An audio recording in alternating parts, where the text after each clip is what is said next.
do it as one, we'll do it as one, right? Yeah. 18 through 12, 18, 19. Remember we had 2 meetings ago? 19? You guys ready? Good evening and welcome to the Board of Selectmen meeting for Tuesday, October 2nd, 2018. Please stand for the Pledge of Allegiance.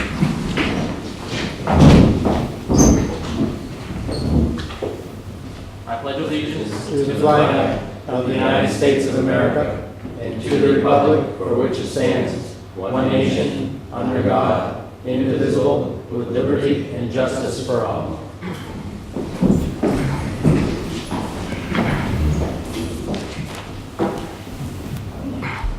So, welcome to our Board of Selectmen meeting tonight. This is the first meeting that we started at 7 o'clock.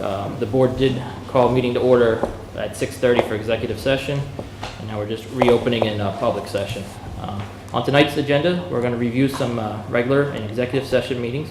We have 2 public hearings, both Class 2s. Originally, MPT Laboratories was on the agenda tonight, but they called and canceled. We have a presentation or a little talk with the Economic Development Committee. We're going to have the town manager's report. And for the discussion items, we have appointments to various boards, discussion on marijuana bylaws. We have to execute 2 collective bargaining agreements, review a road race application. We have some items for surplus, and then a motion to amend a trust fund policy. Seeing that it's past 7:05, we're going to do our first public hearing. Okay. Do you mind? Yeah, a little bit. Right here. I need to recuse myself, folks. Is Mr. Betty here? No, I don't think so. Okay. But the other one's at 7:10, so.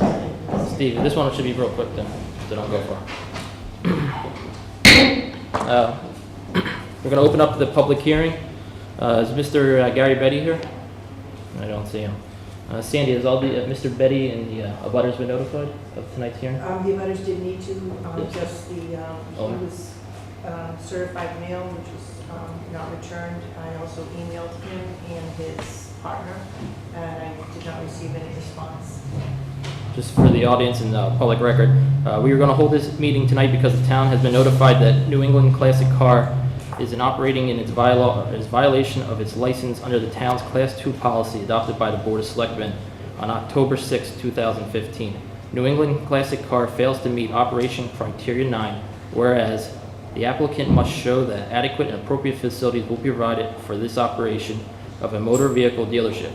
The town was informed that you were ordered by probate court to remove all cars from your property at 145 Milford Street. Because of this ruling, you are no longer pose an adequate or an appropriate sales facility. Seeing that Mr. Betty is not here to defend himself, take a motion. I make a motion to rescind the New England Classic Cars Class 2 license. You can show that as majority action. Close the public hearing.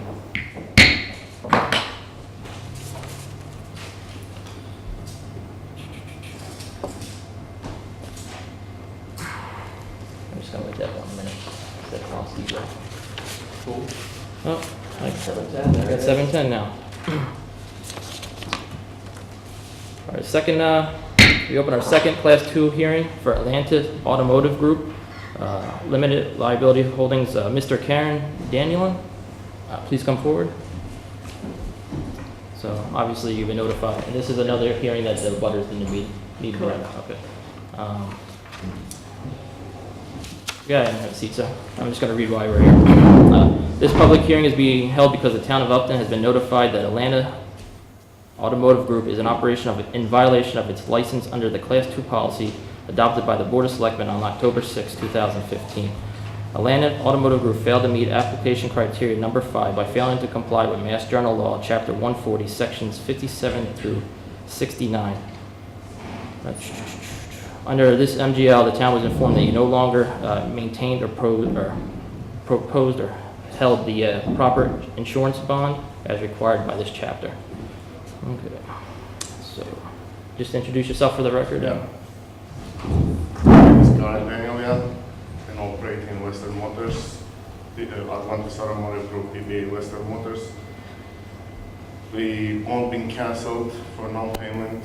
Obviously, we didn't know that. It's a small amount to pay. It's already been paid. I've got the receipt, it's been paid. Waiting for the certificate to come.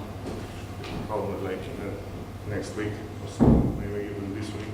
So do you have, again, so you don't have do you just have like an electronic documentation that you have? Just they have to send basically a restatement, a letter to the town hall and a certificate to the dealership. Now, are you Western Automotive or Atlanta? It says Atlantis Automotive Group, DBA Western Motors. Because I drove up there today, Yeah? and I couldn't figure out whose cars were whose. Up the hill, it's basically two businesses. One is Brain Tuning.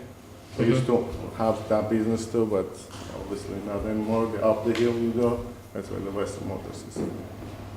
They got smaller. Now, was this, did you run into like financial issues, or did you forget? Or No, did you, my partner was running all the like paperwork and stuff, and he's been in California for family emergency, and until she notified me that it's been canceled, I didn't have any idea it's been canceled. As soon as I find out, just contacted to the company, made the payment. Do you have any questions for him? I don't. What kind of insurances do we have that this isn't going to happen again? It's the bond, you know, like every time we get the license, we have to maintain for $25,000 bond. That's that. But 4 years operating here, I never had any complaints or anything, so everybody knows me doing clean business, so, you know, 1 week. I mean, I just like you paid it, set up. I don't see. Do you But know- the only issue was that there was no bond, so as long as he's got the bond, then. Do you know when the last time the police have inspected his property? I don't, I could find that out though. Did you s- Exactly. When was it? 4 months ago, town police, and 2 months ago, state police. It looks like he's up to date. Yeah, I think it's fine. So I don't think we need a motion? Yeah, I don't think we're going to need a motion. We'll continue to have your license and We'll keep it. Thanks. Yep, thank you. Thank you, Armin. Thank you, good luck. Close this public hearing.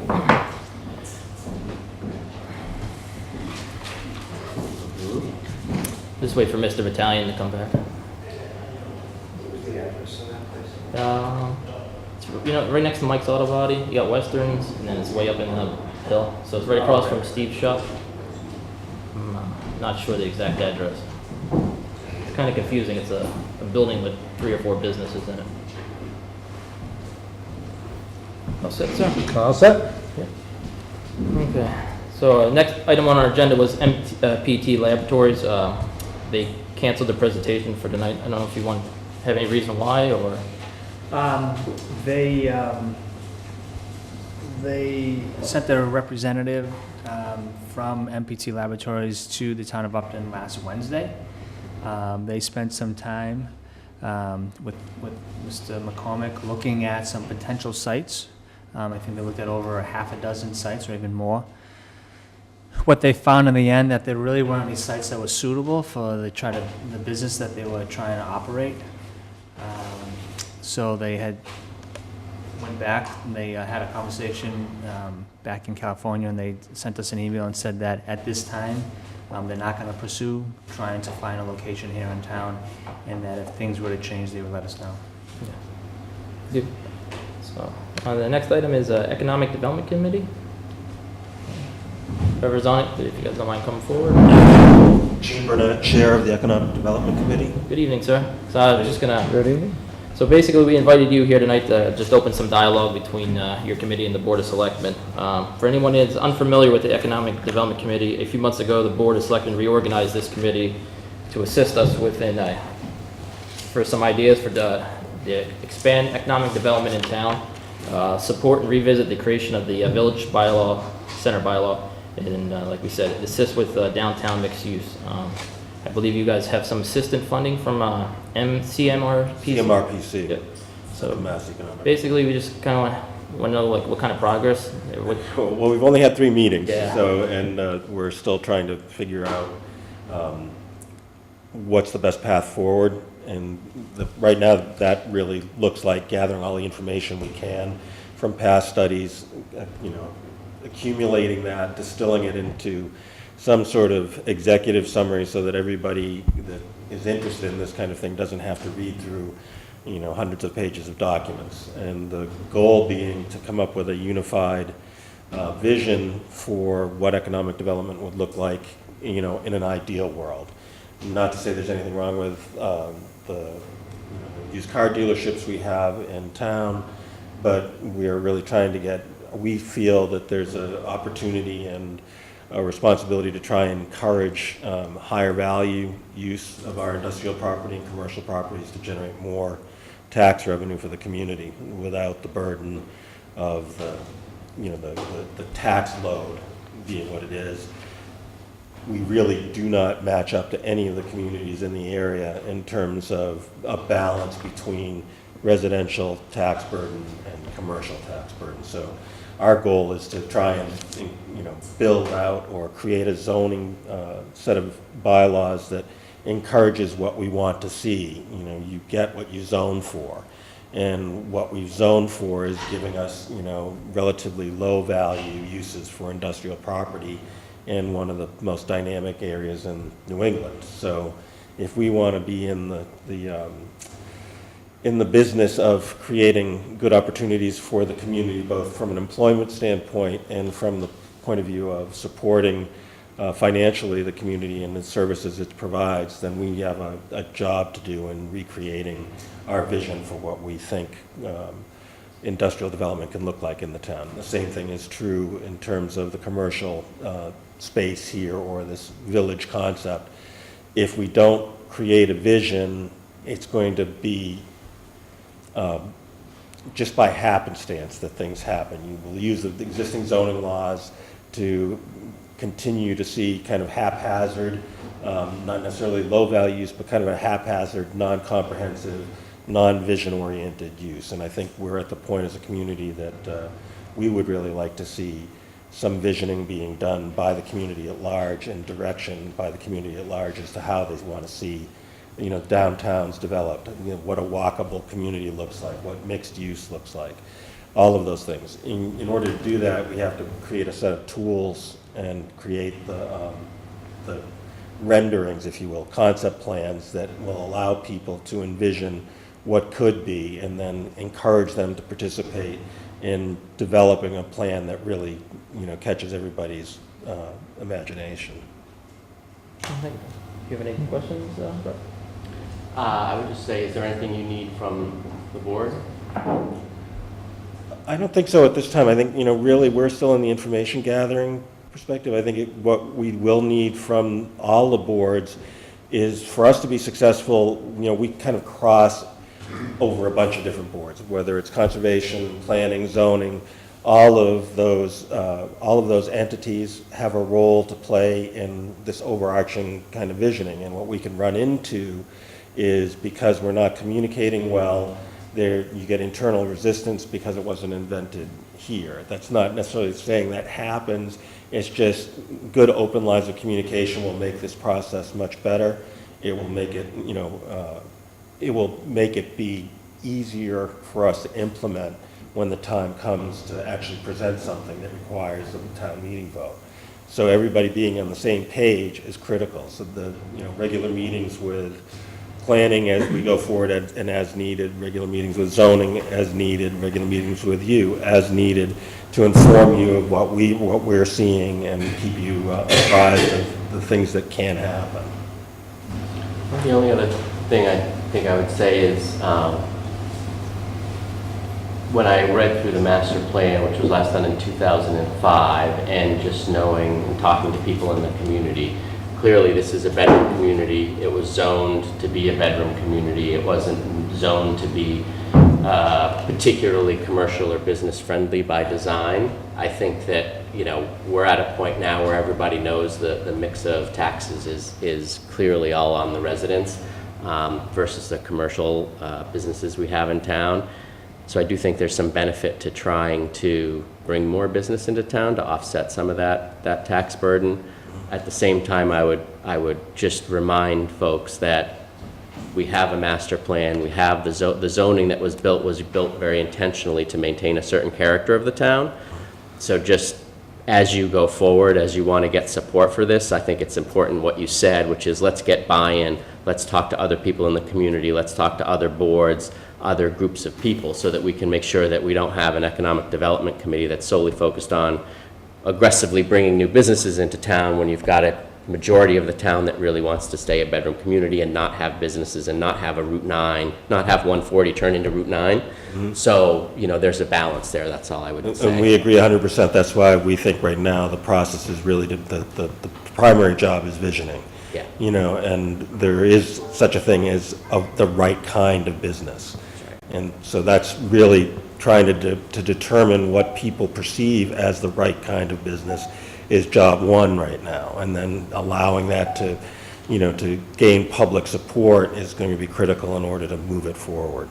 It won't happen otherwise, and we'll just be in this kind of reactive state, which is where we've been for a long time, even though we have a master plan. That's right. The problem with the master plan is it's only as good as people that follow it, and it's not necessarily being followed. So, That's again, great. you have to start with a vision, and right now, the visioning is the most important part of all of this. Yeah, I was going to say, it's very important, good work. If you don't have a plan, you're not going to get any. Exactly. So that's great.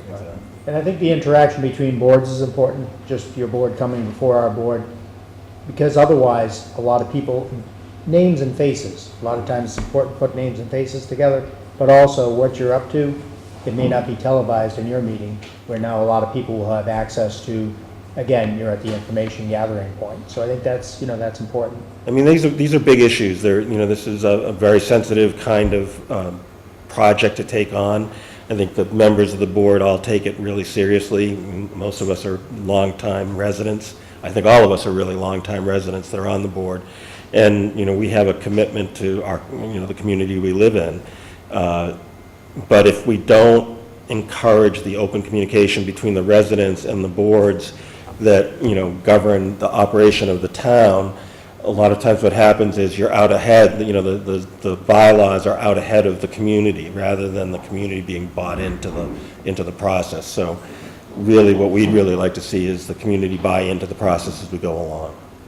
Right, right. And I think of some of our mixed-use zones, like, you know, up where my business is, that's commercial industrial, there are at least general business, and yet there were probably 10, 12, 15 houses built in the last X number of years along that stretch of road. So I look at that stretch of road and I say, you know, that's kind of a prime area where we would look to business and hope business would come into those areas, and instead it's, you know, it's housing. I mean, not that that's a bad thing, but again, It's an opportunity lost, perhaps. that's best said. Nail on the head. Yeah. Anything else, Steve? Nothing else. Thank you for coming in. Thank you. Just quickly, so when is your next meeting? I think we said October 6th, Wednesday 17th? night, I think it's the 16th. 16th or 17th is a Wednesday. Yeah, the 17th at 6 o'clock. Okay, perfect. So let's get that on the calendar on the website. You can help with that, so that people are aware. And I think it's a great opportunity for folks to get involved and go to those meetings. Just because you're not on the committee doesn't mean that folks can't show up to that meeting and get engaged in the conversation. It's a really important conversation, so And thanks. if you need us to reach out to the community, we're trying some different type of survey things. We might have it ironed out by the time you guys. Well, leave. we're hoping that CMRPC helps us with that. You know, they are in the process of creating some visual aids and helping us with some of the zoning bylaws that they're working on in other communities in the village zone. You know, as this is really organic, and as things move forward, I think, again, the best role for us as, you know, leaders of boards or on boards is communication with the community and make sure that they understand what's going on and get their buy-in into whatever we're trying to create. We appreciate your board coming out tonight, and if you need anything, just let us know. And I think Mr. Town Manager has. I just wanted, because I don't know if the committee is going to hang around for the future agenda item around discussing the marijuana bylaw, but at the last session that we had here, you all, the Board of Selectmen, had asked the Economic Development Committee to look at our current zoning and try to make some recommendations as to where they thought the most appropriate places for these types of facilities. And I know they spent a good hour talking about that, so I don't want that to be lost because we are up against a timeline. Planning Board is holding their first meeting to discuss these draft bylaws. They have a meeting tentatively scheduled for a public hearing, has to be scheduled no later than October 23rd. So I just thought it was important that we had that on the agenda today, and they had discussed it earlier today, that you may be interested in their recommendations.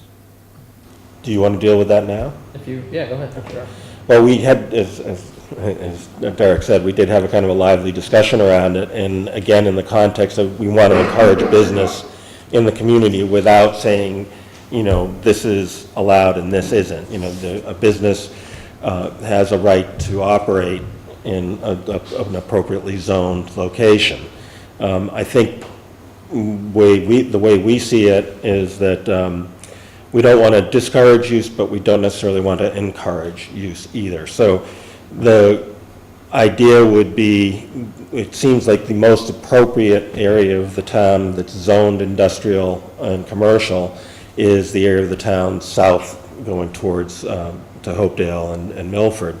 And that in those zones, in that zone, that any use should be allowed. No restrictions of any kind. And then in the industrial and commercial zone in the downtown area, that manufacturing or laboratory space, which is non-noisome, it wouldn't be a nuisance condition of any kind, that should be allowed. I think there is an appropriate place for these things. You know, I don't think it's for me to decide what that is. I do think it's, again, the residents of the town's responsibility to determine whether they want to have recreational sales, whether they want to have medical sales or that. And it's the job of us as the Economic Development Committee to say it's appropriate in a business zone. If the town members approve it, then it should be allowed. And there's appropriate locations in town that it could happen, and it, you know, very viably could produce a lot of tax revenue for the town. So, no predisposition. Yeah, originally I thought we'd be talking about that lab a little bit more. You know, I mean, that's just like you said, you know, a business that would bring in, you know, potentially $60,000 extra on a community host agreement. That kind of we just lost. Right. I mean, you know, there is an opportunity for, and one of the things we discussed early on in the process of the board meetings was encouraging the kind of higher value use that's compatible with our existing infrastructure. This particular use, marijuana sales or growing, is compatible with our infrastructure. It doesn't require a lot of sewer. It doesn't require a lot of water. So although this lab came up first, there's nothing to say that there isn't some other kind of laboratory, whether it's an environmental services lab or other kind of use that has the same kind of criterion, where it doesn't have a lot of demands for services that we can't supply, but that brings high quality jobs and brings high value real estate use into the town. So really, again, our goal is to create, you know, to create a zoning scenario and incentives to encourage the kind of business that promotes the value creation that we want.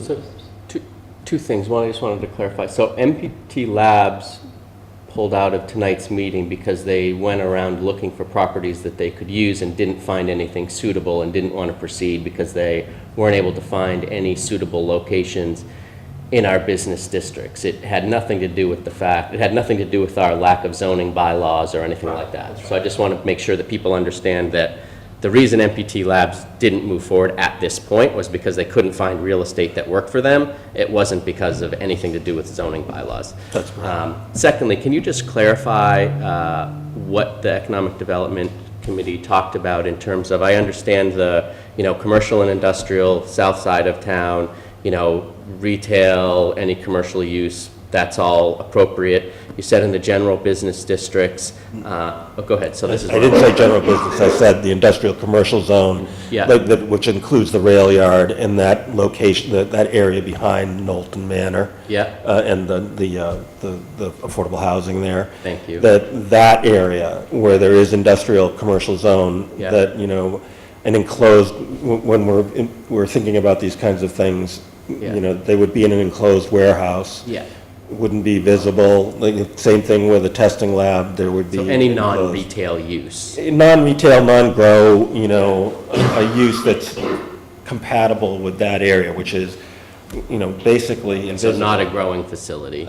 We didn't inside. consider that, you know, we Okay. thought the growing facilities there's some question about whether growing facilities can be on agricultural land. We don't really have the answer to that. That's fine. And Okay. again, that becomes a question, I think, for, members of town meeting, not for us per se. No, for sure. I just wanted to make sure I understood what you guys did discuss, so that helps. Yeah, so we limited it kind of to the business elements, the manufacturing concept being Yeah. manufacturing is appropriate in an industrial zone.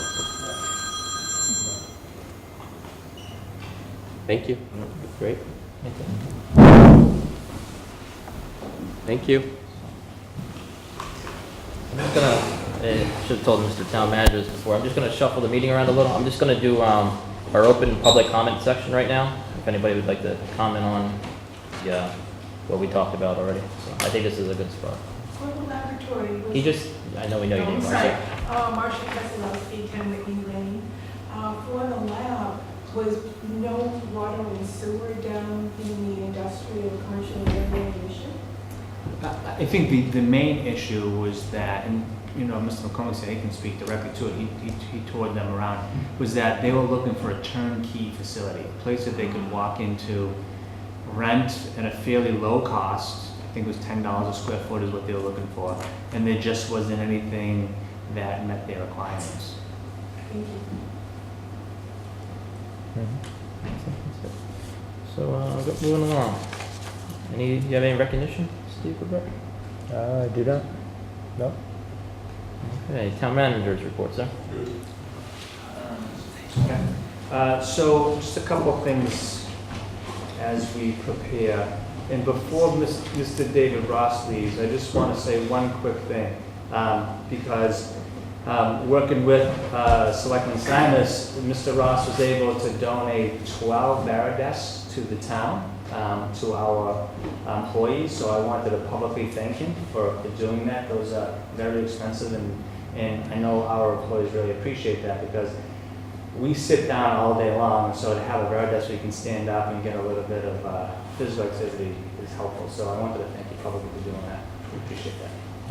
Thank you, Mr. Ross. Thank you. Um, Not to jump around, does the town ever send out like letters of appreciation? We're gonna do that to WB Games, right? That was where I was able to steal those desks. Choir. Exactly. They were donated, So so, we're gonna send a letter on behalf of the Board of Selectmen, actually. great, Yeah. great. Moving forward, just some administrative things. When I look towards the calendar, and as you know, we're preparing for town meeting, at our next meeting on October 16th, we will have the draft warrant. So as we all know, the warrant closes on October 12th. So the board will consider the articles on the 16th. At that point, we must execute the warrant by October 30th. And just keep in mind that we will not have a meeting on November 6th because that's the state election. So I'd like to discuss having a meeting on October 30th so that the Board of Selectmen can execute the warrant. Keep in mind that we have to post the warrant by 5 p.m. at the post office. So we'd have to have an early meeting. And what I'm proposing is that our only order of business on that evening would be just to review the final warrant and then to execute that final warrant.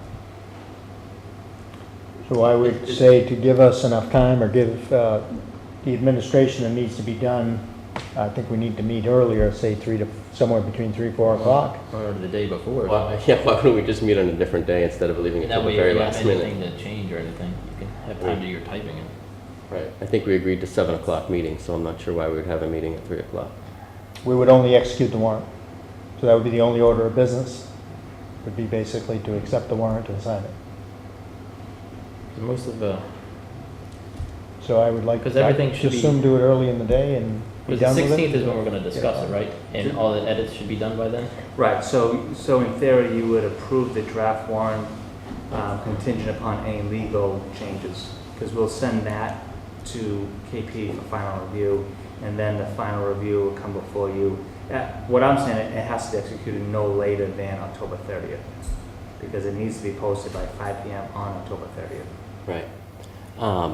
So I guess I'm new to this. So is there a meeting where the public comments or hears publicly what we're putting on the town warrant and then has time to? The October 16th. So 16th, the 16th will be the, first time the public will see the draft warrant. right? The board will review each article, Yeah, discuss it, and vote on those articles, whether or not you're going to support those articles. yeah, That draft warrant will also go to Finance Committee. Finance Committee will hold a meeting the 17th or the 24th, one of those 2 Wednesdays, yeah, to discuss any financial items. okay, Capital Budget Committee will have a meeting to discuss anything above any capital item above $25,000. So there are 3 opportunities that the public can, to listen in and to hear these various articles. Would the proposed warrant articles be posted with the agenda so that people have time before the start of the meeting to review Yes. the warrant Yeah. articles, to prepare whatever public comment they may have? Yes. Okay, that was my concern, so great, okay. And then executing the town warrant or voting to do that, if we were going to do that earlier at 3 in the afternoon, what exactly is that? So that's obviously not a time where we would take public comment, so what Right. would that Right. consist of? It's obviously an administrative process. Process would be vetted before that. Yeah. So you'd have all your discussion really on the 16th, or Yeah. again at In the public at meeting. FinCom, Yeah. or We at, would just review it to make sure all the edits were what we recommended it, or changed as we wanted it. Mhm. And sign it. That's fine. That's it. Got it. Okay, okay. Thank you, that helps. It can still be on, if we have it early, we can still have it on television, if that helps. Yeah, no, that's It'll fine. probably all of a 10-minute meeting. Yeah, no, as long as that's where it is strictly an administrative thing, that's fine. and I think perhaps we discuss, on that day, we may discuss who reads which warrant articles. Again, it's just Yeah. pretty much administrative, right? That's pretty much what We could even save that for the next, actually, no. I don't think that would dates- probably be our last We opportunity take a before. motion cards. Yeah.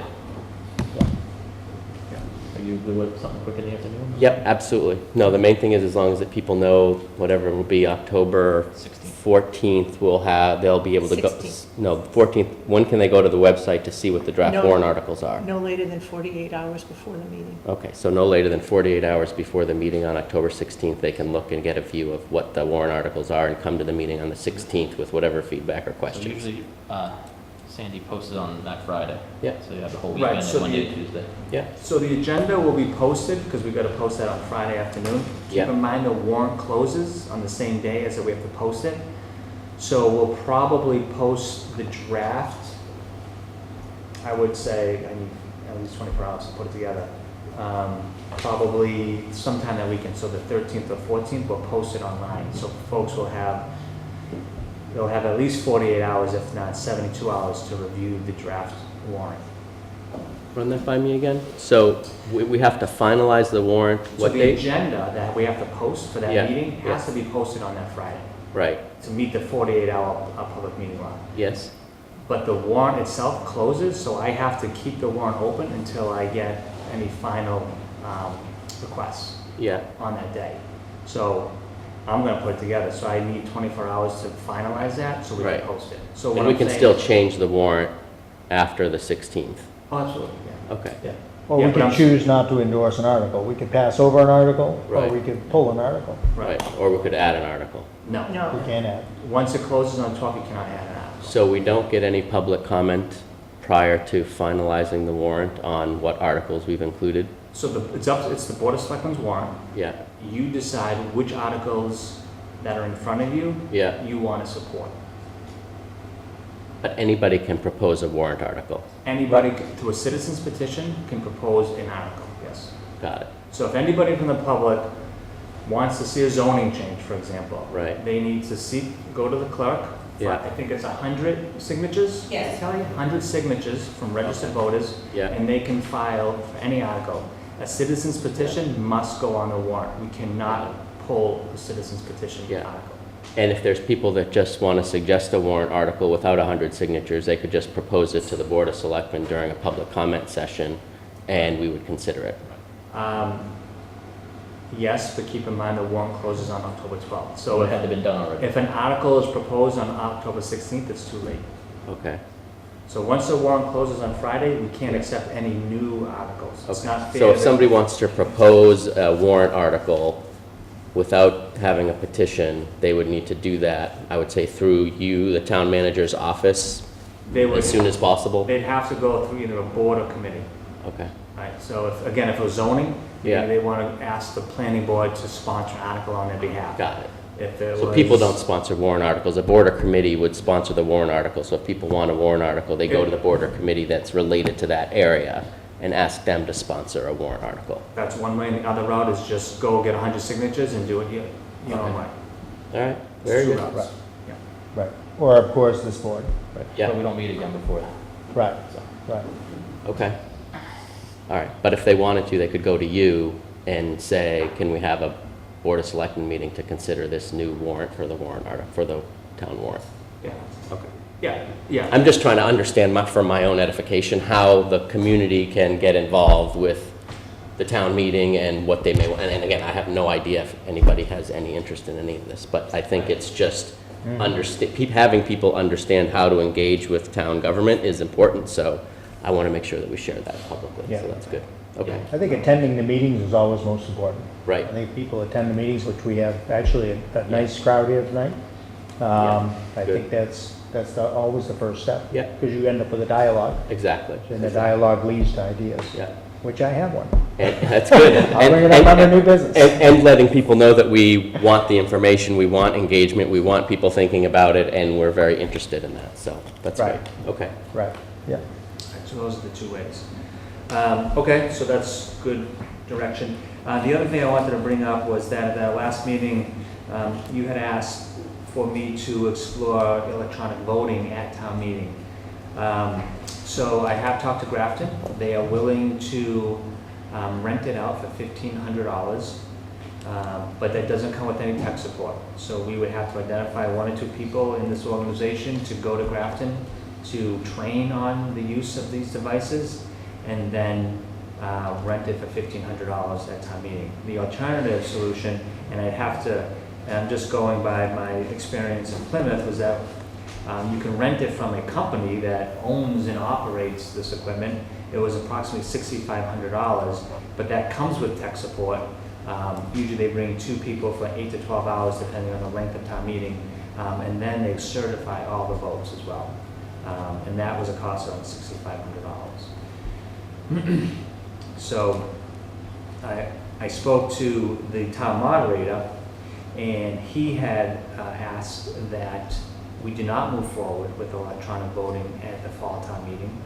He said in his experience, those municipalities that have implemented electronic voting, they had gone to town meeting and sponsored an article, the Board of Selectmen had sponsored an article, asking town meeting their preference, if they would prefer having electronic voting at future town meetings.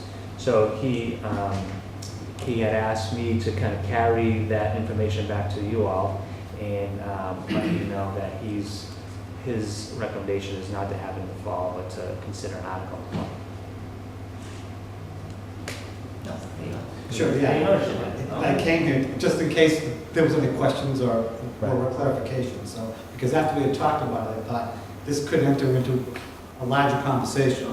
So I thought, why don't I come down just in case anything has to be clarified, so. Right, right. I think it's One quick question. pretty simple. That $6,500, that would be per meeting or per year? How would we? As I remember, it was per meeting. Per meeting? Yeah. Okay, okay. It's a lot per meeting. And I think that's that- on the high side.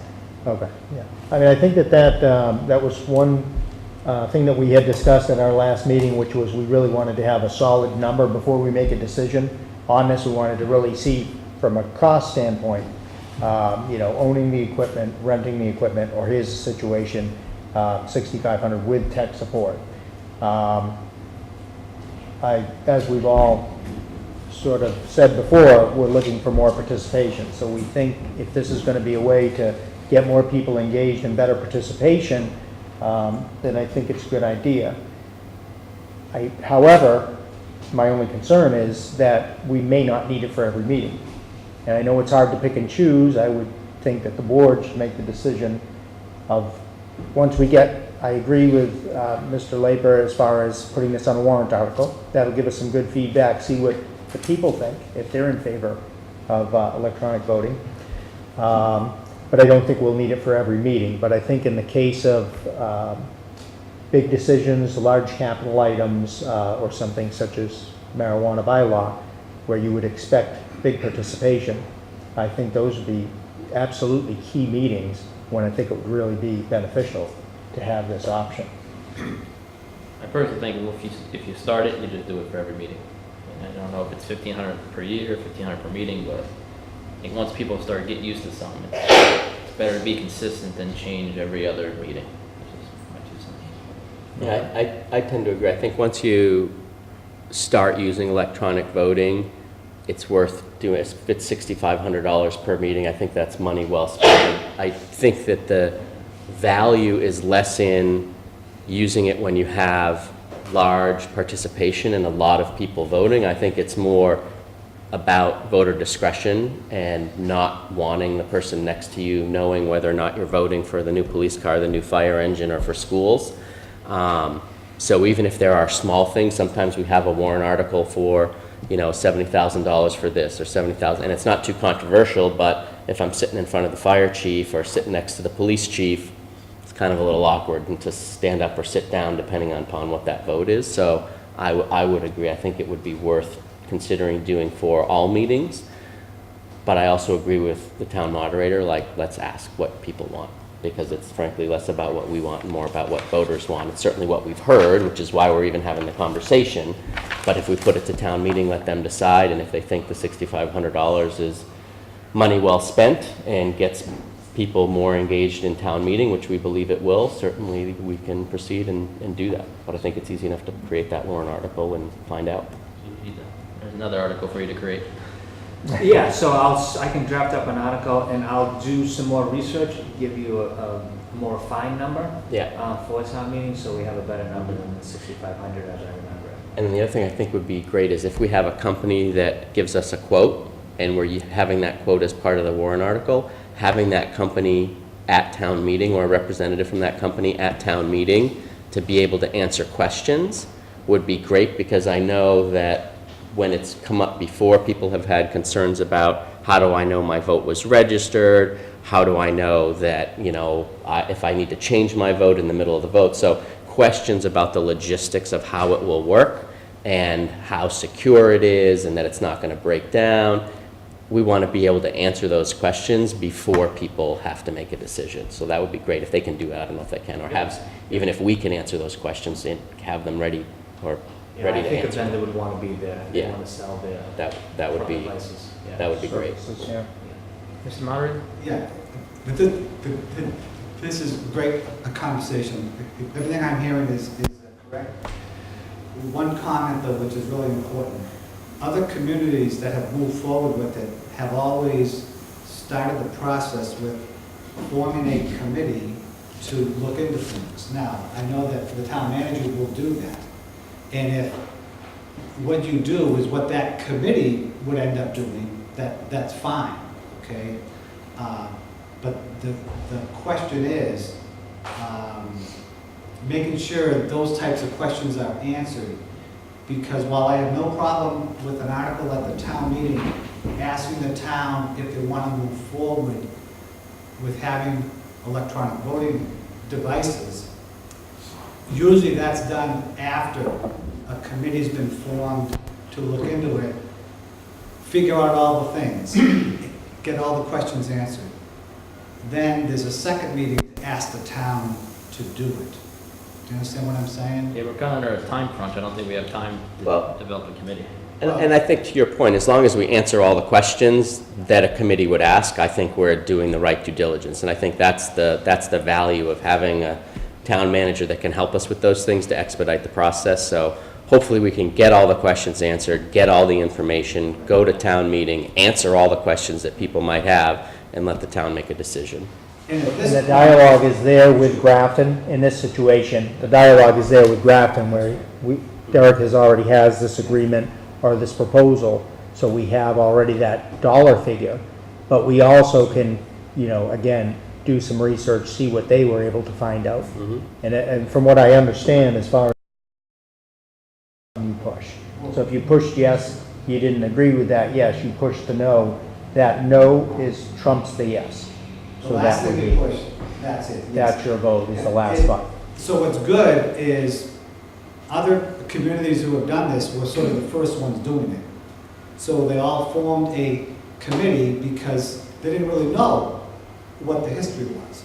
Well, now there's so many communities who are doing it now, we are in some respects fortunate so that a lot of those questions, like you say, through Grafton or through Toppington, Wayland, or even Framingham, not that it's a town anymore, who all do this now, that can be answered. Having said that, though, you just need to make sure that since it's the first time that townspeople are going to be hearing about it, thinking about it, and also voting on it, that's a lot of things to happen at one meeting. So I'm not saying you shouldn't do this. I'm simply saying that the towns that have been most successful have done it over a two-phase process. Do you see what I'm saying? Yeah. That's not to say you can't do what you're doing. You certainly can. And now that there's a history, more of a history with other towns, it's a logical thing to do. But just keep that in the back of your mind as you're thinking about that. That this is like the first time. Yeah. that you're hearing about it, talking about it, and you want us to vote to do it. Okay. And just one last other comment. With regard to choosing to use it or not to use it. All towns that do it, they use it all the time. Yeah. So to your point, Stephen, I hear what you're saying, but as the other two said, everybody uses it all the time. Because if you stop picking and choosing, then people will question the moderator. Gee, why are you picking and choosing not to use electronic voting? And I'm not going to put myself in that situation at all. If the townspeople say they want electronic voting, fine. If they say they don't, fine. And I'll follow what their wishes are. Okay? But I'm not going to pick and choose, oh yeah, let's use it now, or not use it now. No, I'm not going to do that. So just so that you understand that. I like to save money, David. $6,500 per meeting. If I could cut that in half, I would. They want to donate the voting machine. I'll think about that. Toby fund. Take that under advisement. All right. Just my last comment, I just wanted to make an announcement that the DPW has started its hazardous tree removal program. So they have had a bunch of inquiries as of the last couple months during the summer of dead trees that are out there. So if folks that have dead trees in their neighborhood and feel that they're going to be a public safety hazard, especially as we enter the winter months, please contact the DPW. They'll put that on the list and try to have those trees removed as quickly as possible. Is that so close to a roadway or anywhere on the property? Yes, in the public way. That's a good point. It's only in the public way. Thank you. Anything else, Mr. Moore? No, I'm good. Thanks. Any questions for the town members? Good, thank you. Don't have any? No. Okay, going on, agenda item 8.1. We've received 2 applicants for the capital budget committee. I see both gentlemen here. Would you guys like to come forward? Yeah.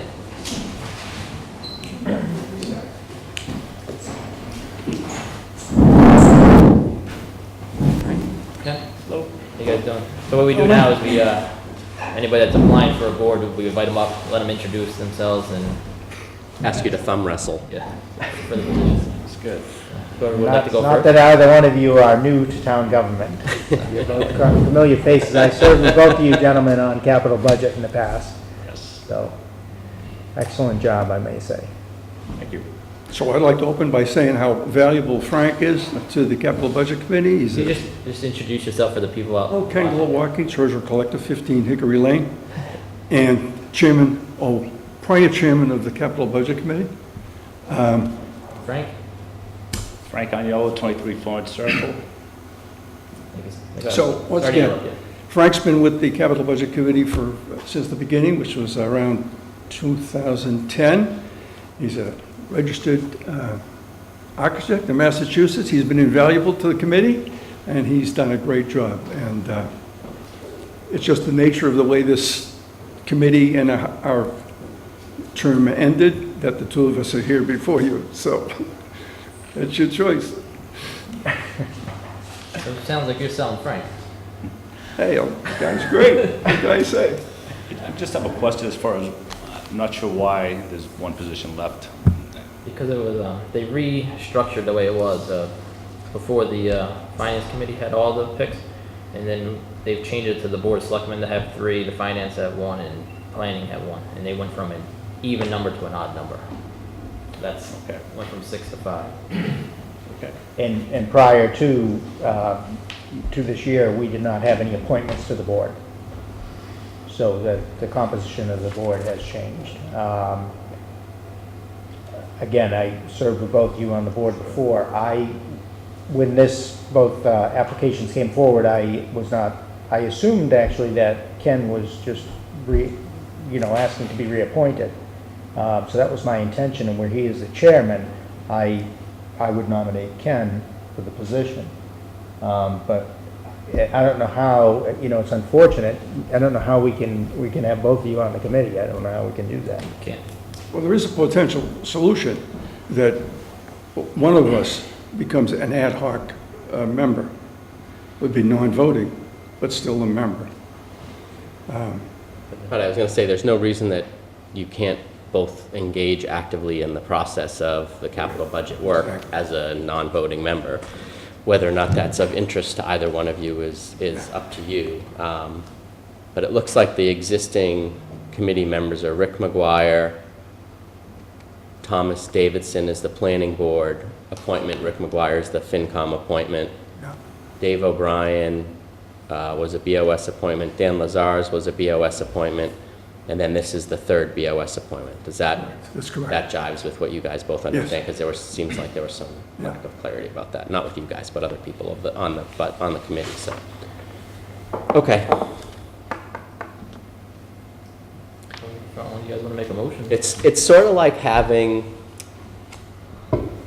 people that are way overqualified and have more experience than you do doing what they're doing, and you're being asked to choose between the two of them. So it's a little uncomfortable. So why don't I make this easy? I could withdraw my nomination or my application from you guys and have Ken continue as chairman. Just make it easy for everybody, just fine. Okay with that? Okay, it's okay with me, I guess. That makes me feel more comfortable, so thank you. Yeah, that's obviously very gracious. No problem. So, and when's the next time that somebody can, when's the next term that expires on this? Just so that if people are interested, they know. Sandra and I went over this at the financial meeting a couple of weeks ago, because we were unclear when everybody's term expired. So next year, we will have another reappointment. Well, The Board of Next year Selectmen. will be, The Board of Selectmen, you would, Dave O'Brien will be, yes, you would appoint Ken tonight, if that's your decision, for 1 year. Then next year, that opening would be a 3-year position. In 2020, David O'Brien's position would open up, so you'd have another Okay. appointment in 2020, and then in 2021, you'd have another appointment opening up.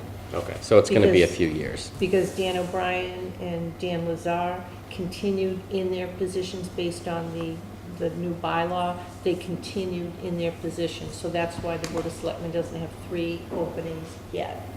right, they have to cycle through. Right. Okay. Got it. All right, so given that, then, I would make a motion that we appoint Ken Glowacki, keep him as chairman of the... That board has to decide who the chairman is. Oh, sorry about that. So he's the member, yeah. All right, Just a member, yeah. The board will decide who the chairman is, yeah. okay. Make a motion to appoint Ken Glowacki to the Capital Budget Committee for a 1-year term. I second that. Okay, It's unanimous action. okay, Thank you both. Thank you both. thank you. Congratulations, Ken. Thanks for making it easy, I was Frank. going to say thank you both for everything you do for the It's gonna town. come down to a coin flip. Okay. Kind of like in Little League, right? So, Somebody kind of get picked last. so we have, the next item is a discussion on the marijuana bylaws. Turn this over to the town manager, or do you think we? Yeah. Well, I think we covered a lot of it. You got me. I almost didn't I want to take guess it. what I'd like to reiterate is that I communicated with KP on the draft of these bylaws. And so what they need to know now is where will be our overlay district. And from what I heard today, if you're in agreement, that all of the uses will be located in the commercial industrial zone going south on 140 as it's currently laid out. When I was unclear, there's also another commercial industrial zone down by the railroad. I was unclear what use they were proposing. They weren't proposing all uses, they were proposing everything but retail. I just gotta let KP know. I mean, I can follow up with them if you're, Yeah, I don't think that they were clear about it. I think that they sort of said, okay, if it's a lab, if it's something quiet that's not going to be a nuisance, that's fine. I think they clearly didn't want retail, but I didn't know, like he said, oh, agriculture or a grow facility, not really sure. But I mean, from my perspective, and this is the conversation that the three of us should have, right? Like, I think that, you know, having all uses in the commercial and industrial in South Upton off of 140, it sounds like that's what they were recommending. That makes sense to me as one of the options. And then in the other commercial and industrial zone up by the railroad station, having all but retail up there, I think is, you know, part of that same proposal. So we just need to come up with an overlay, and then the people at town meeting can change what they feel, right? Ed? Well, yeah, we have to write the warrant, so. well, we're gonna end up writing 4 articles. Yeah. Right, and so the 4 articles, as we discussed in the past, was that, I think the primary choice, at least with this board, was that we would push no retail, but all the other uses. And then what we would say is, and this is where the uses will take place, in these 2 zones. The second, as I understood it, was that the potential bylaw would be that it's going to allow all uses. And so we then need to say at town meeting in the bylaw, so we can't wait till town meeting. I mean, certainly we could massage a little bit at town meeting, but we need to be clear in the bylaw where those uses are. And so Excuse us. when I, Now, as we present the articles at town meeting, one of those articles would be a complete ban. So would we craft that as, in the rotation of the articles, that would be the very first article? as I understood it, was in the rotation, the order would be Order. no retail, all other uses. That's order 1. That's the first for consideration. If they don't like that, because folks say, well, we've already, at a 48 to 52 margin, we voted for marijuana use, then order number 2 is that we allow all uses in town. That's how I understood it. And so we have to decide where those uses will be. And then the third option would be a complete ban, right? And then the 4th option was a moratorium. In those, and so to me, from listening to the board speak, that to me seemed the order in which you were prioritizing this marijuana industry. And I think, yeah, and I think that, so that's what I recall, and again, we can sort of massage it a little bit, right? But that's sort of the main issue is no pot, or, you know, total ban, can't decide, push it out for another 6 months, allow it in all commercial and industrial areas, both retail and all the other uses, and allow just everything but retail in commercial and industrial areas. And I think the question is, based on what we heard tonight, is do we modify the option with the retail one to say we're going to allow retail in an overlay district, which is just commercial and industrial off of 130, but not commercial and industrial sort of in West Upton, In the railroad section. in the railroad Right. section. That's, So that would, that's kind of the question right now. so that, to me, that would be the right variation, rather than retail in all of commercial and industrial, that second option is retail just up in the commercial industrial area off of 140. So you need us to decide where the overlay is that what you're asking? I need a strong recommendation as to where the overlay will be, knowing that the planning board is gonna take all this information Right. and then hold a public hearing. Right. So we So would they may say, get a little bit of feedback when people come out from the community. so we'd say like from Wood Street to the town line, is that what they're saying, for like the overlay? I'm not sure if it's even further down the road. You know, I'm not sure exactly what the discussion has been, but let's just say hypothetically, they're saying 140 South. So maybe, let's say the top of the hill, you know, we call it Snake Hill, but the top of 140 from that area all the way to that would actually be the Hopedale town line on 140 South. So I'm not sure exactly where the line in the sand is there. That's However, it would appear that in the railroad, that section of Upton, it would seem that there's an awful lot of residential down there. So I'm thinking that we wouldn't want, you know, that particular area of town. I don't see, other than laboratories. For even non-retail? You talking about the railroad area? Yes. Yeah. Kelly clarified, because I missed the end of that meeting, that the recommendation was lab and manufacturing in that commercial industrial zone. So no retail, no agriculture. In that commercial. Now, is there also a commercial and industrial zone north on 140 by Grafton? It's general business. That's general business, I okay, thought got like it. on part of William Street there was a, General business. Okay, got it. So this is the commercial and industrial is off 140 on the south side of town and by where the railroad yard is. What does that part of the zone look like? Like how big is that? Like where does that extend? Yeah, I was gonna pull I got it right here. I can look at it. Yeah, I put that right Do you here. have the map right there, Phil? So the pink is, Yeah, I got it. you see this? Yeah. And then while you gentlemen are looking at the maps, talking again about the order of the articles, I'm just wondering if, again, based on what I'm seeing in surveys and of that nature, do we want to put the complete ban first? Or do we want to put, you know, perhaps the moratorium first? I mean, I guess it's, And I'm less concerned about the order because I think the way we open this up is at the beginning of all four, we say, here are the four choices.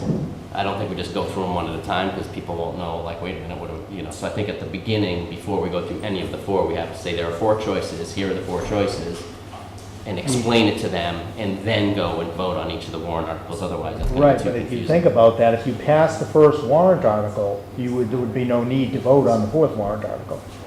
You can't vote on a complete ban if you've accepted a retail area in town. So that would make that particular warrant article null and void. Yeah, You how do we pass handle over it. that? That's why you present that one first. You got, right, that's why, because we'll say that the first one doesn't pass, right? So you have this 1 hour discussion. The first one does not pass, it gets defeated.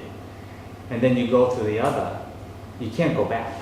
You can't go backwards, right. You can't go back. So to me, you have to, I think, and you know, again, let me tell you this. KP has done this ordering for a bunch of other municipalities, so I can talk to Lauren Goldberg and ask her how they went through this process to get some more feedback on some of the things that they dealt with. But to me, right now, I would say that we have to decide as to what do we think is number one. Our first choice, if we had our druthers, what do we want? That should go first. So If it gets defeated, then what's our second choice? Right, So, right. so there's Wood Street that was the cutoff for that commercial area. Okay. So you would do anything in this area. And then like, what they were recommending is just labs or something here through the amount of homes. I see. And then this is the one in West Upton. Yes. So this is West Upton and Hartford Ave, so it's right by where the school is, it's right by these neighborhoods up here. Right, there's a lot. So we definitely don't want retail there. I wouldn't Yep. personally, but Right. I So don't even know if we need to C&I, make that an option. I don't see any. it just seems, you know, I think you just, there, you got I it. would just say, just do the overlay in that area, that big.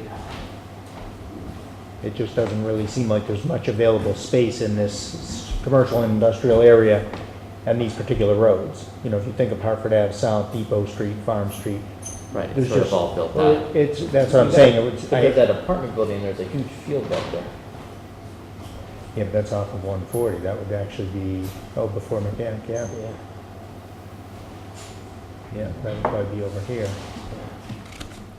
I mean, I think we could, to me, there's nothing, I mean, I don't know why we couldn't put any kind of non-retail use in that zone, because there's nothing there. I mean, meaning, I don't know, I don't see any space there that you could put in anything. In any grow facility or anything like that is gonna be, it's all gonna be indoors, right? Like, it can't be Right. open field farming, right? Yeah, It's they get all, any research. whether it's a lab or it's testing or it's, A grow facility technically could be in a greenhouse. There's Could be in a been some greenhouse. discussions of, in agricultural zones, greenhouses being erected to do this type of grow. yeah, I don't think we would do anything in agricultural zones. I think that's off the table, right? I don't even think anybody's talking about that. Right, so this would just be in a commercial and industrial You could zone. erect a greenhouse in C&I district, yeah. Right. But now the CNI actually goes up past Kelly's Farm. Yeah, that one So you seems have, fine to me. you know, almost a little bit of a catch-22 there, I suppose. Well, I'm less concerned with the area off of 140 because south off of 140, Kelly's right because over that's a here. lot of commercial and industrial. It's the one that's, There's a lot of houses back there. Well, they have large fields here, so I mean, it would, you know, now you kind of have to decide if you're yeah, going to use this. this is restricted to the roadside, like they can't do stuff up in here, because the zone But no, only goes did you back want- this far. But you could do Right. an overlay that would. But what I'm saying up is- to Oh, Prospect. but you mean extend it beyond the This existing? is agricultural I here. see what you're saying. So you're talking about expanding the area, To include that area if you wanted to do some agriculture. back off Prospect and I Glenview mean, it is there. road, so, you know, it's kind of, it would seem almost common sense that if it's a grow facility, that is So technically an basically agricultural use. extend the Right, if you overlay were to up here. growing Yeah. barley or hops for beer, it's still agricultural, right? Whether you're growing corn for human consumption or biofuel or whatever you're growing it for, it's still agricultural, so, Yeah, in my opinion anyways. so you're talking about extending it to this road here, basically, the overlay. So what we're talking about is talking about the notion of extending commercial and industrial, or the overlay to include the space between Wood Street, Prospect Street, and Glenview Street in 140. That would accomplish, that'd be a lot of the fields, right? Why, there's horse Yes. farms up there now, Right. but I think it's all private. But see, then Oh, then I it's don't know. tough too, because there's a horse farm on the other side, as Bill knows, there's a horse farm on the other side of Prospect, so I don't think we want to be that far reaching. But I mean, you don't get, I mean, how many houses are on Gable Street? Not a lot. The other thing, so there's a couple of things, a couple of thoughts. One is, we got to remember, because whatever my personal views are, we have to remember that we're trying to get 2/3 of the town.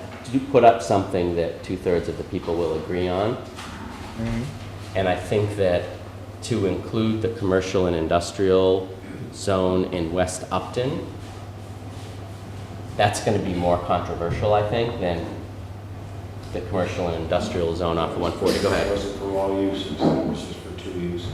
Just for labs and Manufacturing. manufacturing. Which you currently have the railroad there. What's that? Which you currently have the railroad there, doing pretty much that stuff. Yes, right. Yeah. The only difference is that it takes in this, well, I mean, really, if that's Route 140. So we're talking really about, that would be the southerly side of 140. Yeah, So that side, but technically across the street, it would not be, yeah. right? So. It's all on the south side of the... It's all on the south side. So there were 4 non-retail uses. There was like,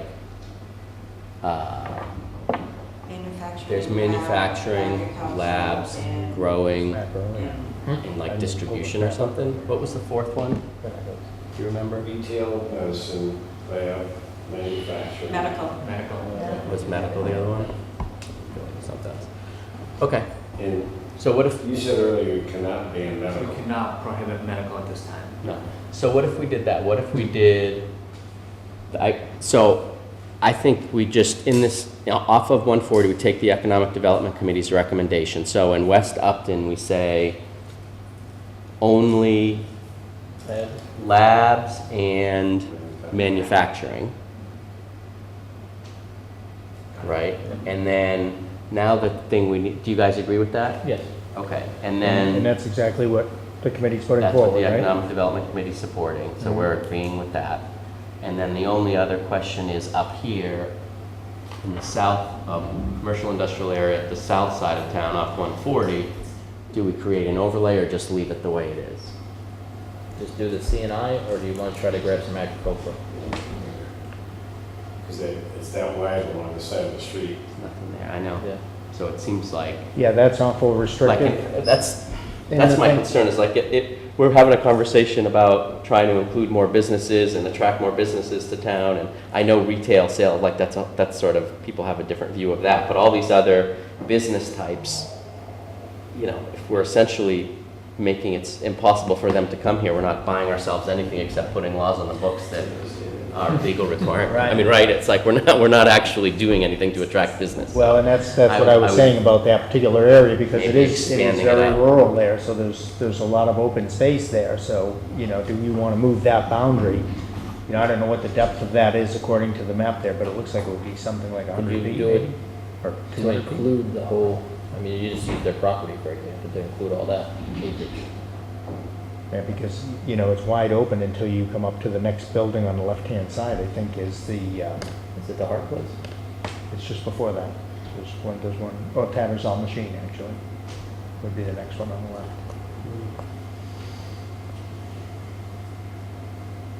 So I guess So we that's could the just question add that is, add that section, right? Yeah. Please. well, I don't know if this is all residential, so I don't know if you want to do it all, but Well, you could go on the right side. Yeah.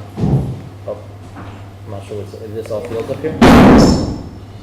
I mean, there's one house at the corner of Gable. I can't see exactly where.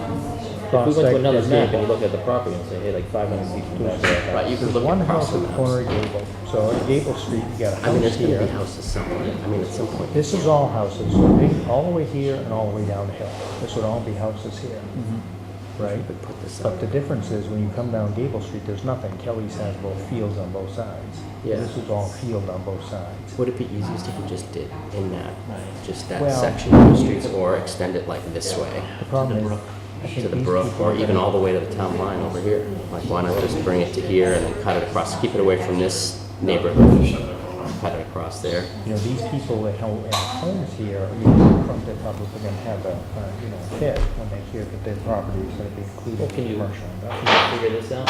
But then say, okay, 1,000 feet from the back of all these streets. Well, that's what I'm thinking. Come up like 1,000 feet. But I mean, there's houses on Gable Street, so like, at some point, You know, it's prospects. gonna include residential See, properties. Glenview, these were all parcels that were sold on the I don't, farm, and they're now all that I think high-end about it, like, parcels. if you extend it up to here, there's gonna be residences here that could be sold to somebody that's gonna build a hot shop, like, in it.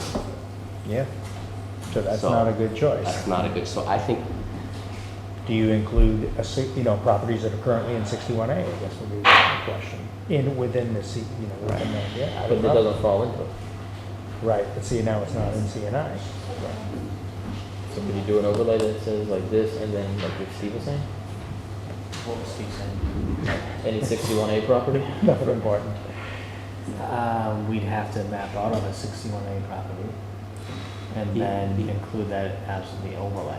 Yeah. I guess the question is, right, could you craft it like, you know, your 61A properties that are currently adjoining or bordering a CNI Commercial. property?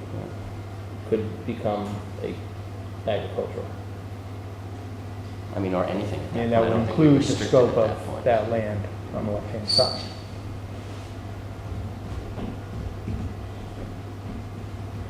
Or is it too complicated? Well, that's what I'm wondering is, once we put in the bylaws, we can, not always, But if we get to a point where we realize there's some sort of constraint or we've been overly constrained, we could go back with another warrant article to say, okay, this wasn't open enough. We need to expand this a little bit because we've got someone that's trying to do this or that, or we're trying to be more accommodating or what have you, and we can go back to town meeting and say, we want to adjust this a little bit because what we did just isn't working. So that's my question, is can we get a second bite at this apple? First answer is yes, we can definitely get a second chance at this. I think first thing we want to be very clear when we go to town meeting, what land we're talking about.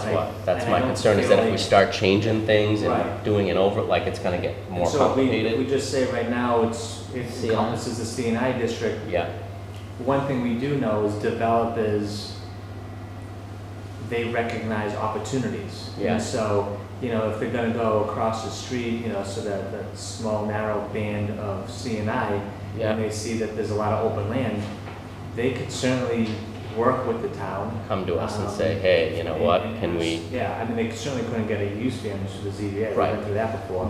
But we would certainly be able to change, the zoning to encompass, To accommodate like say that. agricultural, for example. And I don't think that would have much So- resistance because there's probably nothing there Yeah. already. so I would think starting off more restrictive is probably better, just so that we can get the laws on the books. So what if we just left it, the CNI, the existing CNI off of the south part of 140 for all uses, existing CNI south off of 140 for all non-retail uses, and included with both of those is labs and manufacturing in the CNI in West Upton. Only, right? Only labs and. Only labs, yes, Only sorry. labs and. Only labs and manufacturing. So just so because I heard three things. So the first is, again, 140 South, C&I district, all uses. Going over the C&I district over by the railroad in West Upton, I heard from the EDC, labs and manufacturing. Did you amend that? No, I'm saying including labs and manufacturing in CNI in West Upton Yeah. in in two articles. One, the one that includes all non-retail in CNI, and the one that includes all, including retail in the CNI off of 140. Right. So there's two articles Right. that are going to be inclusive of allowing marijuana businesses into the town. Each of those includes labs and manufacturing in the West Upton. CNI in West Upton. So the only difference in the ones that allow it are up off of the south side of 140. Choice one is all uses. Choice two is all non-retail uses. Does that make sense? It makes sense. Is that the order? Or Well, that's let's no- talk about, that's no certain order. let's talk about the order we should talk about separately. I think the order, you said KP could. Yeah, I can advise certainly someone. talk to KP But about. I mean, we could figure out the order on the 16th. Yeah. That's fine. Okay, If you yeah, find out that's the good, idea. Do Yeah. that, because then we can And- move the numbers around. We can And- get some, right. Yeah, and my inclination is to put the prohibition in the moratorium should be the last one, because that basically is if we can't pass any of these top three, you go to the moratorium. Right. I think the total prohibition, to me, should be choice three, because that's also very clear, very simple. If you're gonna vote that way, you know to not vote for the first two, because you want total prohibition, so you're gonna vote nay on the first two no matter what. See, I'm thinking I put that first, because if that gets defeated, then we Yeah. know the other three are in play. Yeah, But if complete ban in town, and that's the way people want to vote, it would therefore, it could conceivably yeah. null and void your first vote. Let's just say It's kind hypothetically. of hard to first figure vote. out because if you're gonna sit there to your third one and they all vote on the first one, how does Well, they everybody still have the vote? ability to vote one way or the other. They still have it doesn't mean they have to vote on every article. You got to remember, they're not just waiting to vote on one article. People have the ability to vote on all They four know articles. what a yay and, yeah, I mean, we would So expect. that's why I'm what the thinking you yeas and put nays. that first. We all have a different idea of whether or not we think that would pass, but I think we put that first. I said, let's get some legal opinion on that one. Yep. Are you good with the overlay? Yeah, I got that. Good? You all set with it? You good with that? Yes. Thank you, Kelly. That was super helpful. So, let's see. Moving along. Our next agenda item is to execute a contract between the police union and the town of Upton. I'm just going to ask the town manager to speak on that. Yeah, just briefly, we signed the memorandum of agreement back in April with the police union that outlined all the agreements that were made during that round of negotiations. I highlighted back then some of the, I thought, really good compromises that were made between the town and the police union. And I thank the police union for some of the things that they did, like committing to 2% OPEB contributions for all new police officers. As you know, we have almost a $7 million liability, and so anywhere we can start to put money into the trust fund is going to be helpful. So the police union were able to agree to that, starting effective July 1st, 2018. So amongst that, I mean, there were a few other things that we agreed to, like we expanded the step and grade system, so it takes twice as long to get through the step and grade system than it did in the past, so that will certainly save the town money moving forward. But lastly, I'd just say that with this union and all the other unions, the agreement that was made was 2% COLA for year 1, 2.5% COLA for year 2, and then 2% COLA for year 3. Any questions on the contract? No, Have I none? think we covered it. Take a motion from. Okay. Make a motion to execute the local 162 collective bargaining agreement. I second that. That's unanimous action. Moving along, the next contract is with the fire department. Do you want to give another synopsis real quick? Yeah, just again quickly, it's same to be said for the fire union, committing to a 2% OPEB contribution to the trust fund. That won't take effect until July 1st, 2019. And the reason being is, as you know, we've been going through a lot of transition at the fire department, and it's very challenging to recruit paramedic firefighters that are fully qualified. So we wanted to get through this next 12 months with the new fire chief, and get new members on board before we implemented that new OPEB contribution. This is only a one-year agreement, so we expect to go back to the bargaining table sometime in January. But through this round of negotiations, we committed to 24-hour operations for our paramedics, and we eliminated a bunch of unnecessary stipends and savings. Any questions, either of you? I don't have any. Nope. Mr. Simons? Nope, good job. Motion? Make a motion to execute the contract for local 5116 collective bargaining agreement. Second? That's unanimous action. The next thing in our packet is a road race for it's actually going to be held by the Nipmuc Regional High School National Honor Society. The date of this race is November 10th, beginning either at 9 a.m. or 10 a.m. And I believe this race supports the Epilepsy Foundation. So I believe, is all the paperwork in order? It is. All public safety is signed off on it. Any questions, Mr. Simons? No questions. Go ahead, Brett, you want to make this motion? Sure, I make a motion that we approve the road race application for the 5K road race for Nipmuc Regional High School National Honor Society. Second motion? It's a unanimous action. So we've also been presented with some more items for auction. These items have been provided to us from the DPW. Basically, they're bricks and cinder blocks that are no longer needed. There's a couple thousand, I believe, in total. A link can be found of the actual items and the approximate quantities under our agenda item 8.6. So, any questions about it? What happens to surplus items when we declare them surplus items? We They put get them out sold to at bid auction? and We're gonna put them up for public auction. Got it. All surplus items. And then is there a public notice of when those auctions are? How does that work?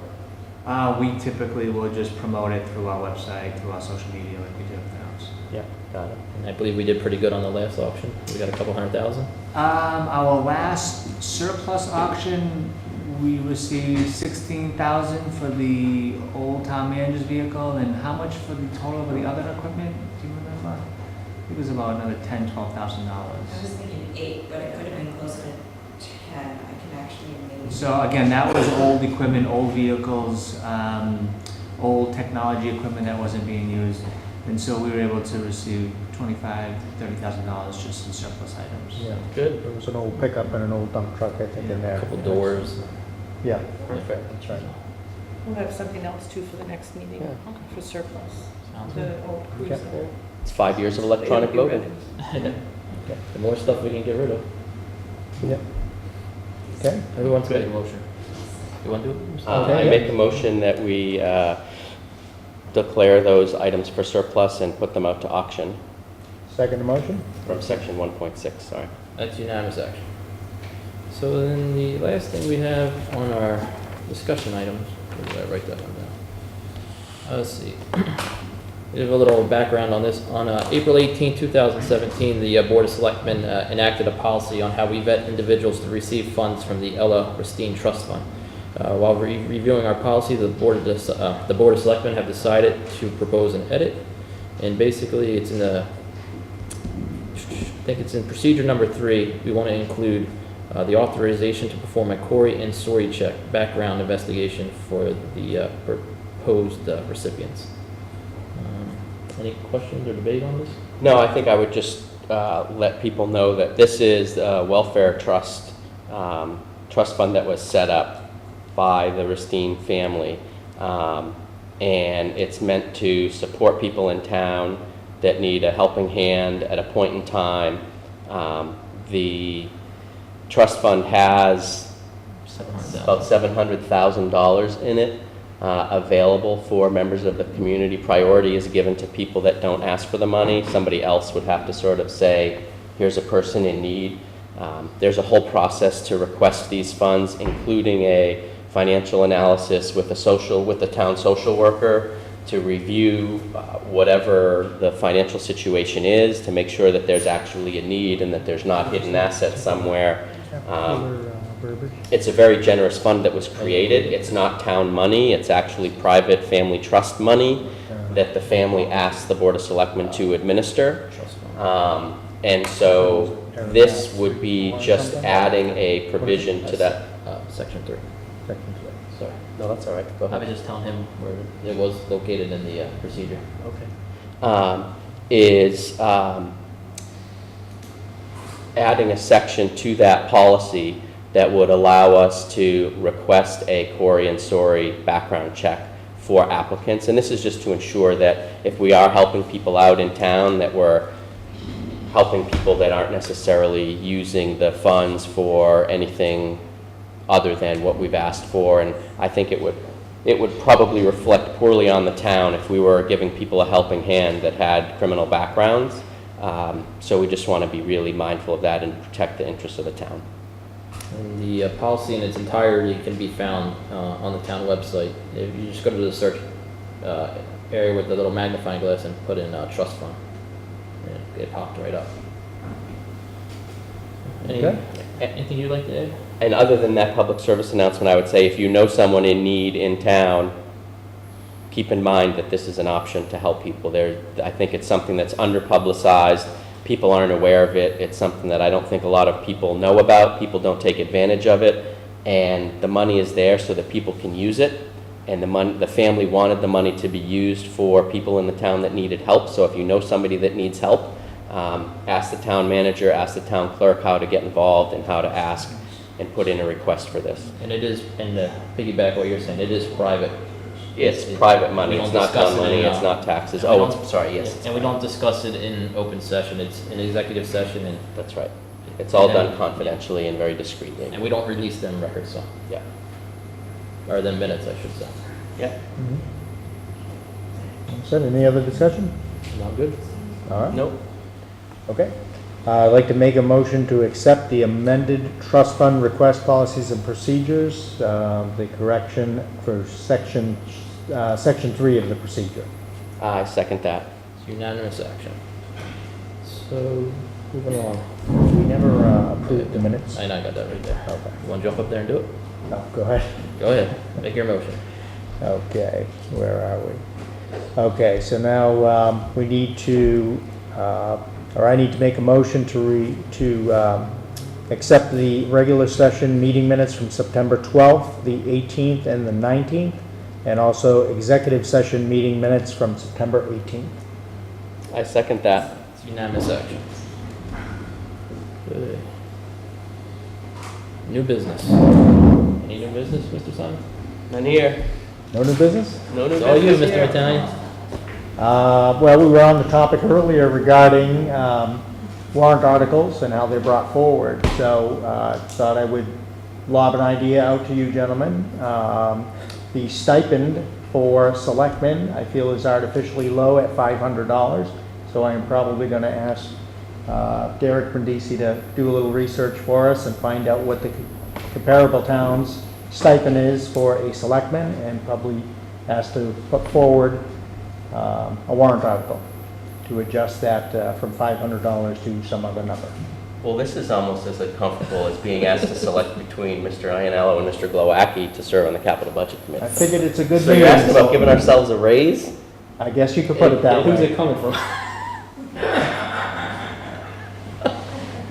You don't have to take the money now, don't forget now. You do not have to You take can it. use my money and buy an electronic voting system. All right, there you go. You can donate it back to the I'll town. donate it back to the town. That's a good idea, sure. We'll donate it to you, Steve. So anyways, I just thought I would let you know. Okay. That would be great. And then we can discuss it on the 16th, whether or not you like the idea. Okay. Great. All right. I encourage people to show up for that meeting. I want public comment on that one. Hey, if people support us, then That's right. why not? And again, if you feel bad about it, you don't have to take The your voters stipend. can vote. If the voters want to pay us more money and they think that's important and a priority, then I'm all for it. All right. Oh, my God. Any, That's all I have for new business, I suppose. any correspondence, Mr. Moon? No new correspondence. We already did public comment, so I'll take a motion to adjourn. Okay, I'll make a motion that we adjourn the meeting. Can you second that? No. Okay, now I'll second it. Sorry. I don't see what's so comical there. I expect that motion to pass, stream right through. That's gonna stream right through there. What are you talking about? It's just coming from you, Steve. That's what's funny. I'm supporting the lawn signs. I'm gonna get up I'm trying to pay for those